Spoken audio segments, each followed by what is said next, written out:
Ce mois-ci dans We Love Cinéma, on retrouve Laura Wendell qui nous parle de l'intérêt d'Adam avec Léa Drucker, présentée à Cannes, et Aurel San à propos de Yoroi qu'il a écrit et interprété.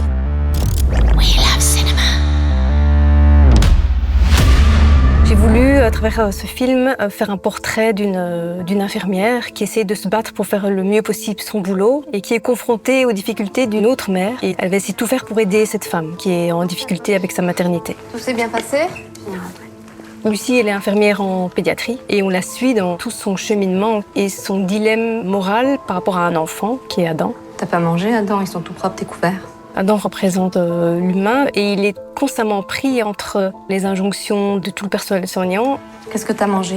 Et en même temps, il y a un véritable conflit de loyauté avec ce que voudrait sa maman.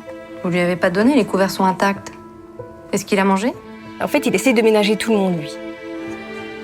J'ai vraiment choisi l'hôpital pour faire une sorte de représentation de la société. Parce que dans ce lieu clos, effectivement, c'est toutes les strates de la société qui sont représentées et en même temps, une certaine hiérarchie. Et qui dit hiérarchie dit souvent violence systémique et ça parle aussi de ça. Si vous refusez de collaborer, on va être obligé de lui remettre la sonde de gavage et vous aurez plus droit de visite. Salut la Belgique, c'est Aurel San. Je suis super heureux d'avoir finalisé le film Yoroi et je suis très pressé que vous le découvriez en Belgique le 29 octobre au cinéma. Yoroi, ça veut dire armure en japonais. C'est l'histoire d'un chanteur qui part habiter au Japon avec sa femme et qui trouve une armure qui attire des monstres.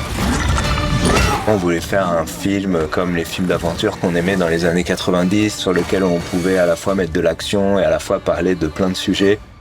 J'ai rien capté. Je pense que les gens vont ressentir que j'y ai mis une grosse part de moi, quoi.